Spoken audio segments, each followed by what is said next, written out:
Talk about Savannah. Colt has to rewind a few years to when they were both punching clocks at Riverdale. She wasn't tall, skinny as a rail, but that chest, damn, easily a D-cup. Colt figured, the picture's still HD in his head, like he saw her yesterday. Back then her boyfriend was Blake, the cutter at Trendline, the salon under the store. Colt's orbit barely intersected hers. The only fuel for a second lap came from one of those company dinners. Rick had presumably blown past his sales target and was feeling bulletproof, so he whipped out the company card. Food kept coming, beer kept flowing, and when the plates were finally empty nobody wanted the night to die. So the whole platoon marched to the karaoke joint down the block. Inside the private room, the lights were disco nuts. Voices cracked like cheap amps, and the beer showed up faster than free samples. Once the vibe hits, no one stays sober. Glasses clinked. Top 40 ballads were screamed at the ceiling, and inside 20 minutes half the crew looked like marionettes with their strings cut. Savannah, honest to a fault, or maybe just a little clueless, emptied every glass shoved her way. End result, she was the lone casualty who got the full KO. She melted into the leather sofa, eyes unfocused, mumbling syllables nobody could fillet into words. Everyone else, either locked in their chosen duet partner's lap whispering bad falsetto, or rolling dice for suicide shots, or wedged in the corner battling thumbs on Arena. Too deep in the pixels to care. The suite was huge. Savannah was tiny, and the two facts left her stranded. Her stylist boyfriend hadn't even clocked in. Shop was slammed. They said. Colt scoped her cheeks burning scarlet, breathing beer fog, eyebrows pinched like she might puke or get pawed. Or both. If he left her, she'd wake up sticky or missing clothes. Either way, he'd feel like dirt. A last stubborn shred of decency surfaced. Screw it. Can't just abandon the girl. Colt elbowed through the circle jerk of war storytellers and crouched beside her. Savannah. Hey, Savannah, wake up. She moaned. Lids fluttered, then slammed shut like busted blinds. Gone. Black hole drunk. Colt sighed, slid one arm under her knees, the other across her back, and hoisted. Felt like lifting a backpack. But that backpack had two very insistent front pouches pressing against his ribcage through the fabric. Surreal. Warm. Gravity obeying. The thought detonated and he stomped it out. Not the time. Idiot. Her head flopped to his shoulder. Exhaled beer steam brushing his neck. Shampoo and ethanol climbed his nose. He carted her out. Knees rubbery. Colt wasn't exactly a teetotaler himself. The corridor smoked cheap LED light. Subwoofers punching the drywall. Couples staggered past, scheming the after party. Nobody gave Colt a second look. Par for the course. Hunters. Prey. Same uniforms. Outside. Winter air knifed in. Sobering as a slap. The street was empty except for sodium lights painting shadows 10 feet long. Colt propped her upright, whipped out his phone, and woke the rideshare app. Where the hell did she live again? Damned if he could remember. Fine. Crash pads at Colt's place. Safer than a gutter. He toggled the destination. Hit call. Night wind lifted her hair, strands whipping his jaw. She nuzzled closer. Kitten looking for heat. A silver Prius flashed hazards and coasted to the curb. The driver craned out. Last four. XXXX. That's me. Colt wrestled the rear door. Poured Savannah across the seat like liquid. She had the bone density of a cooked noodle. Took 3 stuff-in rolls to get her stable. He crawled in after, slammed the door. Head here, please. He showed the phone. The driver eyeballed the mirror, smirked, said nothing, and punched the meter. Tires hissed into the dark. Colt sagged against the headrest, watching her chest rise and fall in the cramped dusk of the cab. Back in his shoebox apartment, he dragged her to the couch, 6 steps from the bed, but it felt like a hike. She lay cruciform, dead to the world. Colt scrubbed his face in the bathroom. Cold water chasing fumes. She could roll off and concuss herself. Nope. He shuffled over again, bent to lift, her eyes snapped open wide. Confused. Half terror.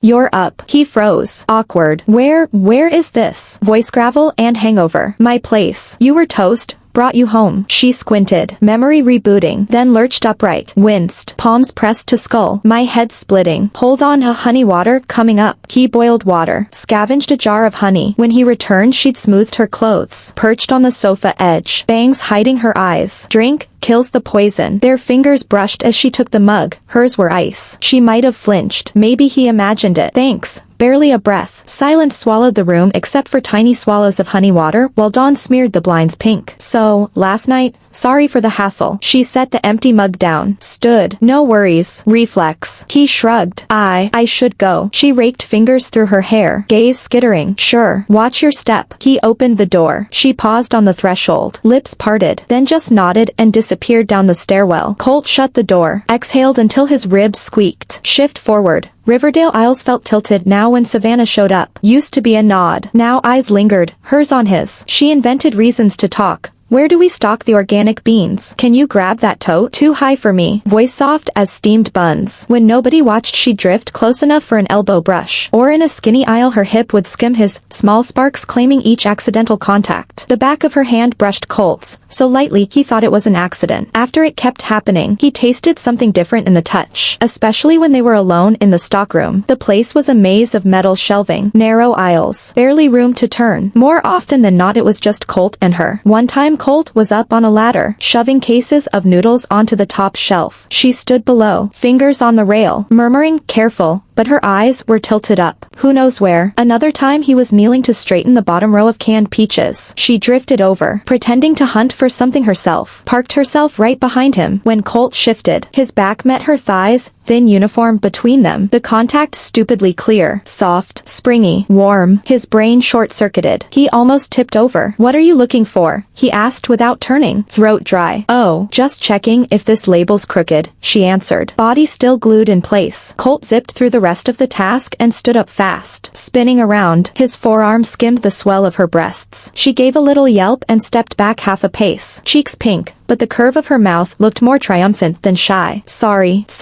Colt muttered, cursing inside, definitely on purpose. Under the sickly fluorescence she stared, saying nothing, until the hairs on his neck stood up. "Well, I'd better get back," he mumbled, starting for the door.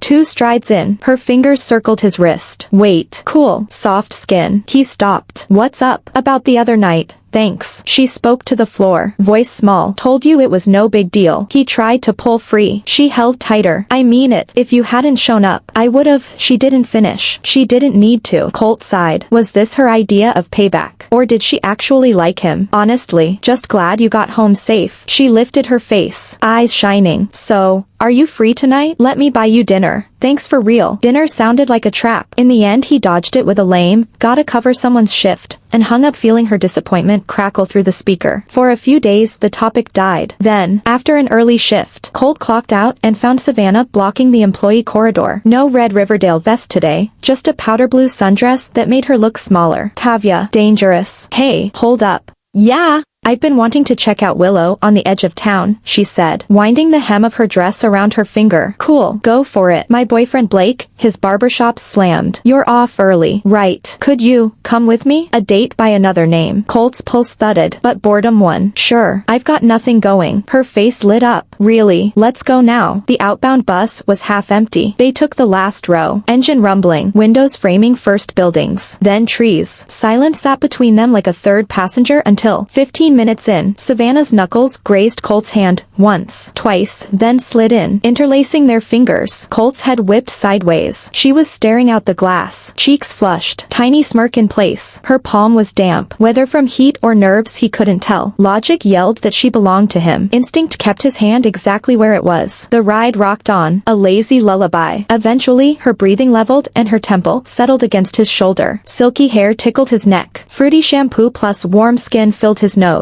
When she wriggled lower, her face landed on his chest and both arms curled around his captured hand. He sat frozen, counting heartbeats. The soft weight of her breasts pressed his arm with every breath. Heat seeped through 2 tissue-thin layers of cotton. Sunlight painted moving rectangles across her sleeping face. Colt looked down at her parted lips, the kid-innocent pout, the hand anchored in his, and felt the whole messy tangle of neon motels and bubble tea lip gloss futures slip another notch tighter. A feeling I can't put into words crept up from the pit of my stomach. Weird, a little wired, a little lost, and, damn it, kinda cozy. "Yeah." Cozy, pure, animal-level comfort. After that afternoon at Willow, the unspoken thing between Savannah and Colt was half torn open. Neither of us said the words, but the flavor had changed. Inside Riverdale she started hunting for Colt more often. She quit playing kiddie games, brushing an elbow, grazing a knuckle. Sometimes, when we were restocking a deserted aisle, she'd sneak up behind me, pretending to reach the top shelf. Her whole body draped over my back. That soft pressure seeped through the thin cotton of my uniform and fried my scalp. My throat went sand-dry, muscles locked. respect. Yet every time I didn't shove her off. Christ, the thin moral rope inside me frayed a little more with every probe and pillowy contact. Colt knew it was wrong. She had a boyfriend. I'd only seen Blake a couple times, but the guy was flesh and blood real. Still, my body answered like a traitor. At lunch she'd carry her tray over and sit across from me. Under the table her stockinged calf would accidentally slide along my jeans. Slick, silky, a straight shot of electricity racing to my brain. I wolfed down my food, desperate to bolt. She'd prop her chin in her hand, smiling sweetly while I stuffed my face. Slow down, no one's gonna steal it. Voice like warm pudding, eyes throwing hooks. For weeks the shift clock felt like a torture rack laced with sick hope. Finally the dam broke. That noon, after lunch, I was hauling my empty tray back. Near the stairwell a shadow darted out and yanked me inside. Savannah. Dim in there, only one small window leaking daylight. Dead zone at mealtime. What? My gut dropped. She didn't speak, just stared, reckless and decided. Then she rose on her toes, looped her arms around my neck, and kissed me. Soft lips, faint afternoon sweetness, lipstick taste. My brain detonated. The tray clanged to the floor, noodles everywhere. Her kiss was clumsy, almost desperate, teeth grazing, like she was venting or begging. I froze for 2 heartbeats while the last sane neuron screamed, "Push her away, she's taken." But the second my arms circled her tiny waist and that mind-blowing softness flattened against me, perfume and skin flooding my nose, hell. Colt crushed her back, flipping the script, kissing hard, nothing left but ragged breath and wet clicks of mouths. My hands quit behaving. Through the cheap uniform I traced every curve, flat stomach, small of her back, up to the full weight of her chest. Even better than I'd fantasized, softer, springier. She shuddered, a muffled whimper slipping out, arms tightening, body trying to weld itself to mine. The heat, the texture, the panting inches away. Kerosene on dry kindling. Sanity snapped. I roamed her body, greedy, mapping every swell. She answered, clumsy but eager. Minutes, maybe longer, bled away. Footsteps and chatter rose from below. We jerked apart like electrocution. Her cheeks blazed, lips swollen, eyes glazed and panicked. She smoothed her collar and hair. I was just as wrecked, heart jackhammering, lungs on fire. The mess on the floor shouted what we'd done. Colt's gotta go. She wouldn't meet my eyes. Voice tiny, trembling, then sprinted upstairs. I watched her vanish, glanced at the splattered tray, wiped my mouth, shit, jumped the rail. After that, everything got thinner ink. A junky rush of stolen fruit, chased by a hangover of guilt.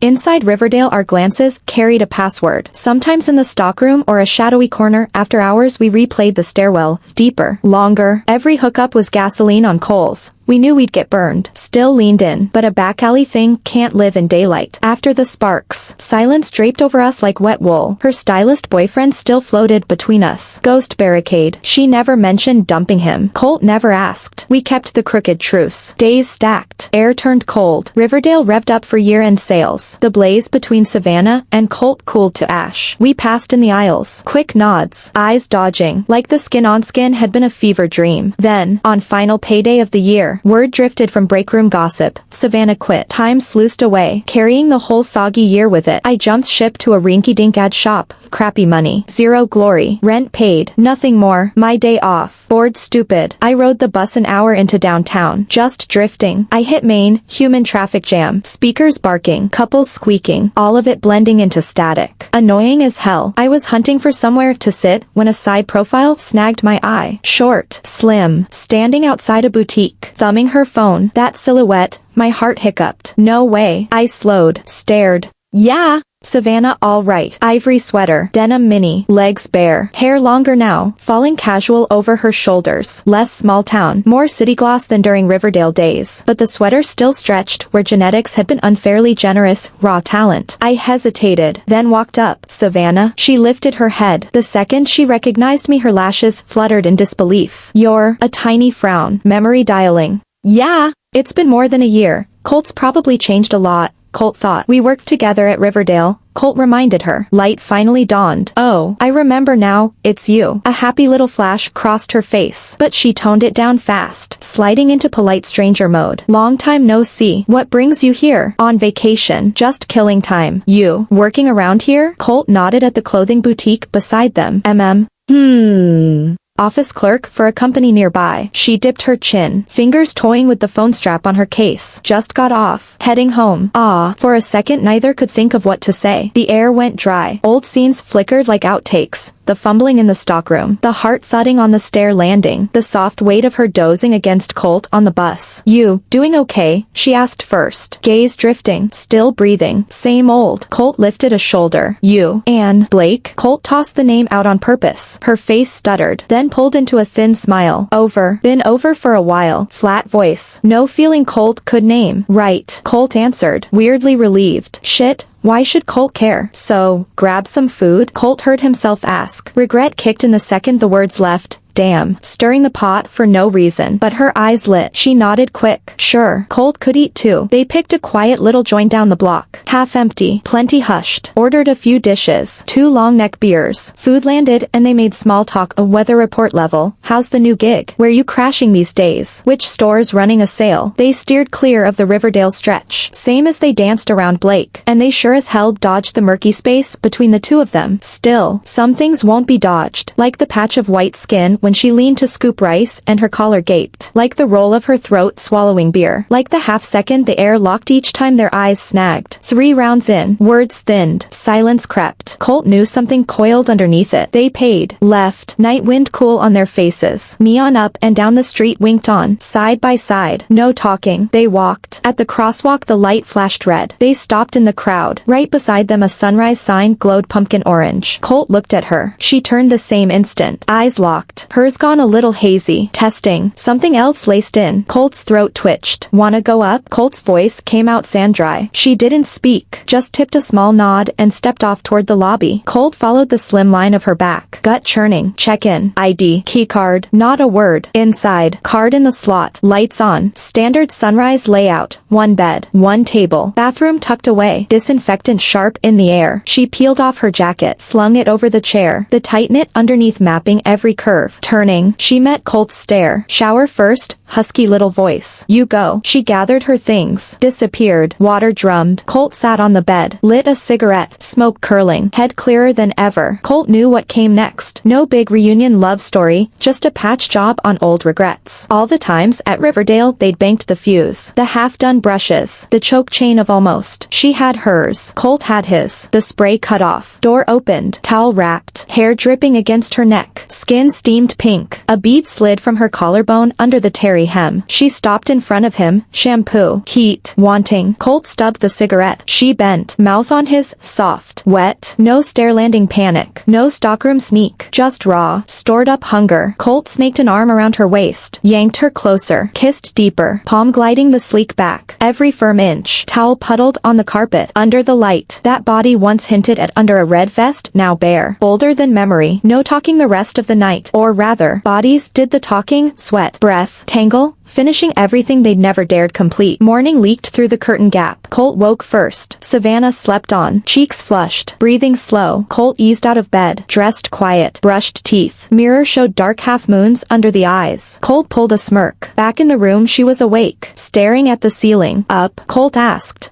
Yeah. She sat, sheet slipping, skin bare, didn't bother catching it, just watched him. Colt's gotta bounce. Okay, simple nod. No, stay in touch. No numbers swapped. Some things. Once is the quota. Colt hit the hall, shut the door, locked last night, inside, out under hard sunlight. Lungs pulled a long drag. Whatever had clogged the chest felt gone. They weren't right for each other. The night was only a belated period at the end of a sentence that had trailed off unfinished. That's it. She checked out the same day. No text, no wave. Like a pebble tossed, rings, then glassy calm again. They never spoke after. Her number sat in the phone, untouched. Life slipped back to pre-her settings, flat, even dull. Only sometimes, passing that dim stairwell or spotting a customer built like her. The heart drops for a beat, reason unspoken, name unasked.